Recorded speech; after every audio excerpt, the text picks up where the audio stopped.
सभी ने जिन शासन के विशेष भाव को कल पकड़ लिया,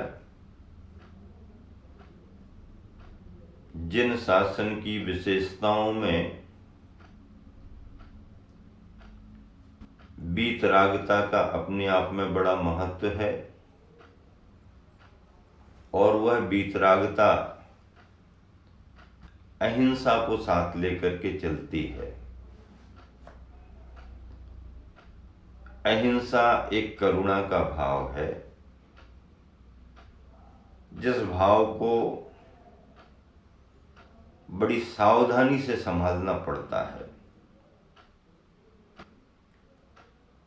संसार में कोई भी प्राणी कष्ट नहीं चाहता,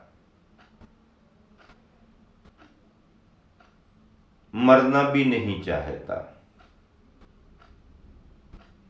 प्रतिपल जीने की इच्छा उसके अंदर रहती है। अगर उसे किसी प्रकार की तकलीफ हो, कष्ट हो, परेशानी हो, बाधा हो, तो उसे वो बचना चाहता है, सुख चाहता है, शांति चाहता है। जीव की जिजीविषा सुख शांति को पाने की होती है, अशांति पाने की नहीं। लेकिन संसारी प्राणी काम जो करता है वो शांति पाने के कम और अशांत रहने के ज्यादा करता है। शांति के जो उपाय हैं उन पर उसका ध्यान कम जाता है। सुख का जो मार्ग है उसमें उसकी रुचि कम होती है। झंझटों को मोल लेता है, परेशानियों को मोल लेता है, उलझता है, उलझाता है, लड़ता है, लड़ाता है। इन सारे कार्यों में संसारी प्राणी सुबह से शाम तक 24 घंटे लगा रहता है। और जब अशांति के कार्यों में लगा रहता है तो अशांति का अनुभव तो करेगा ही करेगा।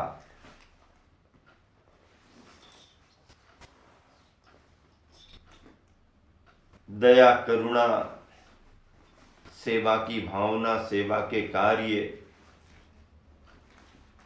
ये सभी शांति के मार्ग हैं, ये सभी सुख के मार्ग हैं। जीवों के प्रति दया, जीवों के प्रति करुणा, जीवों की सेवा करना, जीवों का सहयोग करना, सभी के प्रति सद्भावना रखना, ये अहिंसा का मार्ग है। इस अहिंसा के मार्ग पर चलने वाले बड़े बड़े महापुरुष ये हैं। सभी ने करुणा की भावना प्रकट की है। दिगंबर जैन मुनि जिस मार्ग का अनुकरण करता है उसमें बड़ी सूक्ष्मता से अहिंसा का पालन होता है। हम अपने विचारों से लेकर के, अपने व्यवहार से लेकर के, अपने वचनों से लेकर के इतनी सावधानी रखते हैं कि किसी भी जीव को किसी भी तरह की बाधा ना हो, किसी भी जीव को किसी भी तरह की बाधा ना हो। अब देखिए, शरीर संबंधी हिंसा से फिर भी आदमी अगर बचना चाहे तो बच जाता है, लेकिन वचनों पर अनियंत्रण रखता है, वचनों पर नियंत्रण नहीं है। कठोर, कर्कश, मर्म भेदी आदि आदि निंदा परक शब्दों का प्रयोग करता है, लोगों को अपमानित करता है। अनादर भरे शब्दों का प्रयोग करता है, कठोर कर्कश वचनों का प्रयोग करता है, तो यह भी वाचनिक हिंसा मानी गई है। इसमें भी महान दोष बतलाया गया है। वाचनिक हिंसा से भी बचना, इसका मतलब यह है कि वचनों पर नियंत्रण होना और वचनों का प्रयोग सोच समझ करके, संभल करके होना। जैसे हम अपने पैरों को बहुत संभल संभल करके रखते हैं, देख देख करके रखते हैं कि हमारे पैर के नीचे कोई जीव ना दब जाए, हमारे से किसी जीव को कोई बाधा ना हो जाए, इतनी सावधानी पूर्वक हम देख करके आगे बढ़ते हैं, तो कायिक अहिंसा हो जाती है। संभल करके बोलना, हित मित और प्रिय वचनों का प्रयोग करना, ये वाचनिक अहिंसा है। इस वाचनिक अहिंसा का भी पालन किया जा सकता है। अभ्यास हो तो ये भी आसान है, लेकिन मानसिक अहिंसा, विचारों की अहिंसा क्या है? कभी सोचा आपने? किसी को मार दिया, सजा हो जाएगी। मारने संबंधी वचन कह दिए और पकड़ में आ गए, सजा हो जाएगी। लेकिन बिना मारे और बिना ऐसे वचनों का प्रयोग किए अगर कोई बैठा किसी के प्रति मारने का भाव कर रहा है, बार बार विचार ला रहा, जो न शरीर से प्रकट हो रहा न वचनों में आ रहा, तो उसे भी वैचारिक हिंसा कहा है। वैचारिक हिंसा, चेहरे पर हिंसा का भाव नहीं झलक रहा, शब्दों के उच्चारण में हिंसा के शब्द नहीं है, शरीर की प्रवृत्ति में भी हिंसा का कोई काम नहीं है। लेकिन अगर बैठा बैठा किसी के बारे में दुर्भावना रख रहा है, किसी के बारे में हिंसा का भाव कर रहा है, तो उसे वैचारिक हिंसा कहा गया है।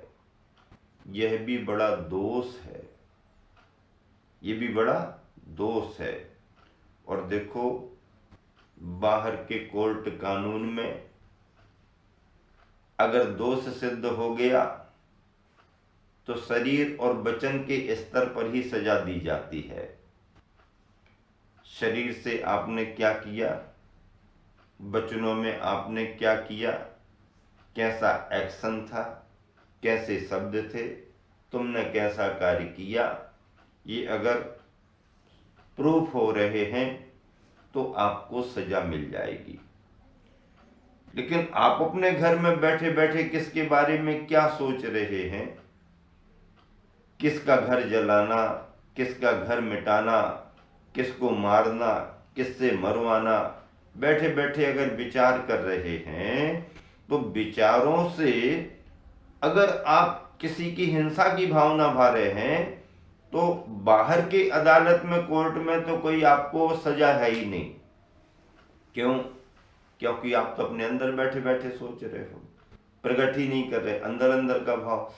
तो अंदर के विचारों की जो भी आपकी प्रवृत्ति है, उससे बाहर की अदालत तो सजा नहीं दे पाती, लेकिन तुम्हारे परिणामों का अपराध होने से, तुम्हारे परिणामों में कलुषता आने से, तुम्हारे परिणामों में हिंसा का भाव आने से जो भी दोष लगा, पाप लगा, उसकी सजा बाहर की अदालत भले ना दे, लेकिन कुदरत की अदालत में आपको सजा मिलती ही मिलती है।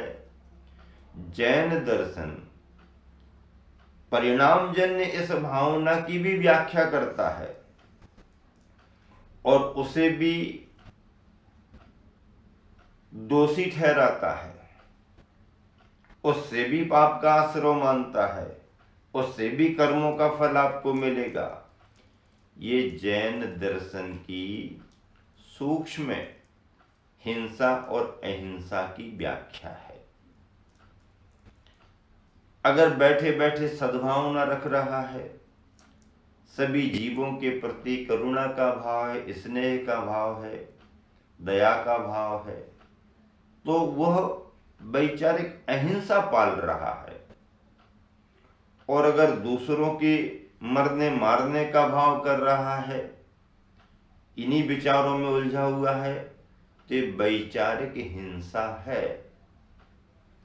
इसका भी दोष बहुत बड़ा माना गया है, इसका भी फल, इसकी भी सजा मिलती है।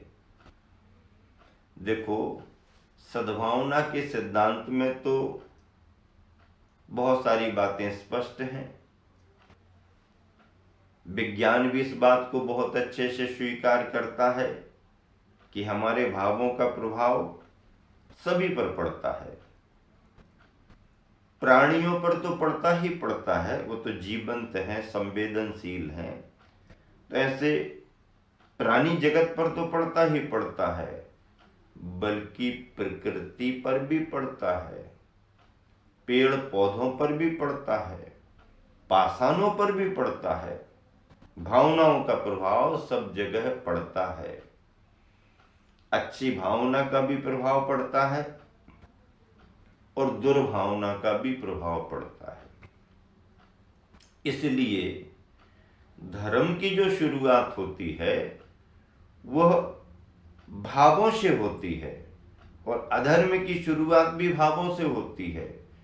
वचनों से प्रकट किया जाता है, काया में दिखाई देता है, लेकिन अंकुरन कहाँ से होता है, शुरुआत कहाँ से होती है? वह हमारे विचारों से। समरंभ, समारंभ, आरंभ, मन वच तन कीने प्रारंभ, कृत कारित मोदन करिके, क्रोधादि चतुष्टय धरिके। इसमें क्या बात बताई? समरंभ, समारंभ, आरंभ, 3 शब्द आए। कौन कौन से आए? एक समरंभ, एक समारंभ और एक आरंभ। समरंभ क्या है? मन में किसी कार्य को करने का प्लान बनाना। क्या? मन में किसी कार्य को करने का प्लान बनाना समरंभ है। अब जो प्लान बनाया है उसे मूर्त रूप देना है, आगे बढ़ाना है, तो हमारा प्लान सक्सेस हो, इसके लिए जो संयोजना की जाती है, सेटिंग की जाती है, इसका नाम समारंभ। समरंभ विचार, समारंभ संयोजना, और आरंभ कार्य को प्रारंभ कर दिया। मन में विचार आए, तदनुरूप कार्य की संयोजना की और कार्य की शुरुआत कर दी। ये तीनों क्या? समरंभ, समारंभ, आरंभ। अभी किससे होंगे? मन से। मन से समरंभ, मन से समारंभ और मन से आरंभ। वचन से समरंभ, वचन से समारंभ, वचन से आरंभ। काय से समरंभ, काय से समारंभ और काय से आरंभ। 3 को 3 करने पर 3 त्रिका 9 हो जाते हैं। अब इसमें भी कृत कारित अनुमोदना है। कृत इनको जोड़ो, कारित इनको जोड़ो, अनुमोदना इनको जोड़ो। 3 त्रिका 9 3 27। कृत किया जाने वाला कार्य कृत, करवाया जाने वाला कार्य कारित, और हमने कराया नहीं, हमने किया नहीं, अगर कोई अपने मन से कर रहा है तो उसके कार्य की अनुमोदना करना, ये अनुमोदना, अनुशंसा अनुमोदना, कृत कारित अनुमोदना, करना, कराना और करने वाले की अनुशंसा करना, अनुमोदना। 27 हो गए। अब यह 27 क्रोध संबंधी हो रहे हैं, मान संबंधी हो रहे, माया संबंधी हो रहे, या लोभ संबंधी हो रहे, कसाय के 4 भेदों में। तो जिस किसी पर जाएंगे तो 27 चौको 108। कितने हो गए? 27 चौको 108। 108 भाव हमारे आरंभ परिग्रह को लेकर के अगर हो रहे हैं तो ये कर्म का आश्रव द्वार है। ये क्या है? कर्म के आश्रव द्वार। इतने द्वारों से कर्म का आगमन हो रहा है, निरंतर कर्म आ रहा है, निरंतर कर्म आ रहा है। कर्म के आश्रव के द्वार हैं ये। अब इतने दरवाजों से कर्म आ रहे हैं तो इनको बंद करना पड़ेगा ना। बंद करने का नाम संबर है। तो 108 तरफ से कर्म आ रहे हैं तो 108 दरवाजों को जो बंद करने में लगे हुए हैं वे 108 मुनि महाराज माने जाते हैं। क्या माने जाते हैं? 108 संख्या वाले मुनि महाराज। मुनि महाराज इन सारे द्वारों से कर्मों के आगमन को रोकते हैं, निरुद्ध करते हैं, बंद करते हैं, इनका संबर करते हैं।